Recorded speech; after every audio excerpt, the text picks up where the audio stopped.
खुश आमदीद। आज हम कुरान की एक बहुत ही मुख्तसर लेकिन बेहद गहरी सूरत की कहानी में उतरेंगे। ये एक ऐसी सूरत है जो हमें इंसान की एक बहुत ही आम और ख़तरनाक फितरत से खबरदार करती है। वो ये कि जब नेमतें रोज़मर्रा का हिस्सा बन जाएं तो हम ये भूल जाते हैं कि वो आई कहाँ से थीं। तो चलिए सबसे पहले मंजर को समझते हैं। हम 7वीं सदी के मक्का में हैं। नबी अकरम सल्लल्लाहु अलैहि वसल्लम का दौर है।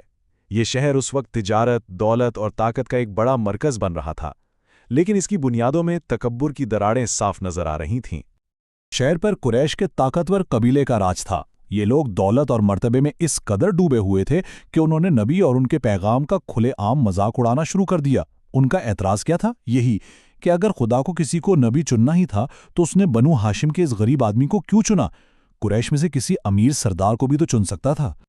तो सवाल ये पैदा होता है कि आखिर उनके इस शदीद गुरूर की वजह क्या थी, और वो ऐसी कौन सी बात थी जो वो बिल्कुल ही भूल बैठे थे। इसका जवाब जानने के लिए हमें वक्त में थोड़ा पीछे जाना पड़ेगा, सिर्फ चंद नस्लें पहले, एक ऐसे मक्का की तरफ जो आज के मक्का से बिल्कुल मुख्तलिफ था। अब हम चलते हैं नबी अकरम के परदादा हाशिम के ज़माने में। उस दौर में मक्का खुशहाली का मरकज़ नहीं था, बल्कि यहाँ तो जिंदा रहने के लिए रोज़ एक जंग लड़नी पड़ती थी। उस वक्त का मक्का वैसा नहीं था जैसा कुरैश के ज़माने में था। ये एक वीरान रेतली वादी थी, जहां न कोई फल उगता था न कोई सब्जी। यहां जिंदगी गुजारना मतलब रोज एक नई जद्दोजहद करना था। उस वक्त की जिंदगी को दो चीजें कंट्रोल करती थीं, भूख और खौफ। शहर के अंदर कहत का डर कि कहीं भूख से मर ना जाएं, और शहर से बाहर निकलने वाले हर रास्ते पर डाकुओं और लुटेरों का खतरा, यानी ना तिजारत मुमकिन थी ना सफर। और ऐसी मायूसी की हालत में वो किससे मदद मांगते थे? वो काबा के अंदर और उसके आसपास रखे हुए 360 बुतों से मदद मांगते थे। लेकिन इतनी दुआओं और मिन्नतों के बावजूद कोई जवाब नहीं आता था। वो पुकारते रहते, ए हुबल, हमारी सिफारिश कर, बच्चे भूख से मर रहे हैं, हम पर रहम कर। लेकिन उनके खुदा खामोश थे। लेकिन इसी मायूसी के अंधेरे में एक लीडर हाशिम को एक ऐसा रास्ता नजर आया जो किसी और को नहीं दिखा था। उन्हें अपनी सबसे बड़ी कमजोरी को अपनी सबसे बड़ी ताकत में बदलने का एक तरीका मिल गया था। हाशिम को एक जबरदस्त ख्याल सूझा। उन्होंने सोचा कि हमारी असल ताकत ये बुत नहीं, बल्कि वो इमारत है जिसमें ये रखे हैं, यानी काबा। चूंकि तमाम कबीले काबा का एहतराम करते थे, इसलिए उसके मुहाफिज होने की हैसियत से कुरैश को एक खास किस्म का तहफ़्फ़ुज़ मिल सकता था। इसी ख्याल को लेकर हाशिम ने एक बड़ा जुरतमंदाना मंसूबा बनाया। 2 बड़े सालाना तिजारती काफिले शुरू किए जाएंगे। वो काबा के मुहाफिज होने की हैसियत से महफूज रास्तों के लिए दूसरे कबीलों से बात करेंगे। एक काफिला सर्दियों में जुनूब की तरफ यमन जाएगा और दूसरा गर्मियों में शुमाल की तरफ शाम। और ये मंसूबा हैरत अंगेज तौर पर कामयाब रहा। इसने मक्का को एक भूखी बस्ती से एक फलते फूलते तिजारती मरकज़ में बदल दिया। भूख की जगह खुशहाली ने ले ली और खौफ की जगह अमन ने। लेकिन जैसे जैसे नस्लें गुजरती गईं, वो पुरानी भूख और वो मायूसी की याद धुंधला गई। आराम ने गफलत को जन्म दिया। वो ये भूलने लगे कि उनकी ये सारी खुशहाली आई कहाँ से थी, और उनके दिलों में शुक्र की जगह तकब्बुर ने ले ली। और यहीं से हम वापस नबी अकरम के दौर में आ जाते हैं। जब कुरैश इतने मगरूर और भुलक्कड़ हो गए तो अल्लाह ने उन्हें एक बराह रास्त और बहुत ही ताकतवर याद दहानी भेजी, सूरत कुरैश। ये पूरी सूरत एक लफ्ज़ के गिर्द घूमती है, इलाफ।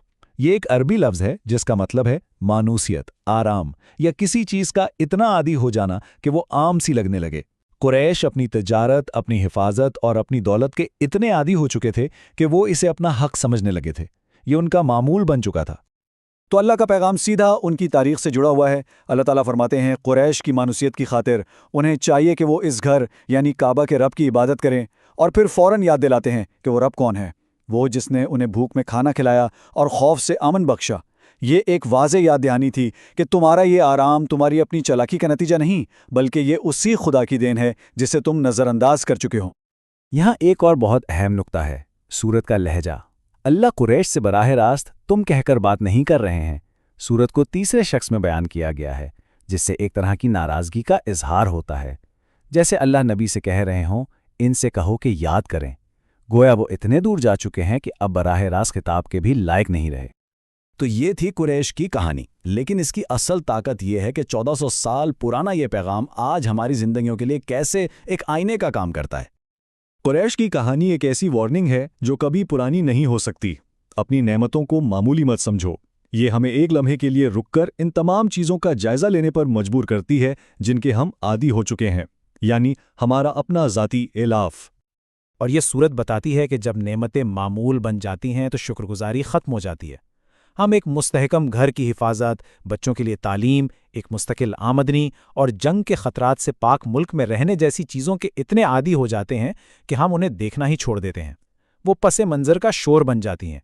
और फिर कुरैश की तरह हम भी मज़ीद स्टेटस, मज़ीद दौलत और मज़ीद ताकत के पीछे भागना शुरू कर देते हैं, ये भूलकर कि जो हमारे पास पहले से है वो कितना कीमती है। और इस तरह ये कदीम सूरत हमें एक बहुत गहरे सवाल के साथ छोड़ जाती है। एक ऐसा सवाल जो आज के इस बेमिसाल आराम और सहूलत के दौर में हम सबको अपनी रूह से पूछने की ज़रूरत है कि जब नेमतें मामूल बन जाएं तो क्या शुक्रगुजारी ही सबसे पहले कुर्बान होती है?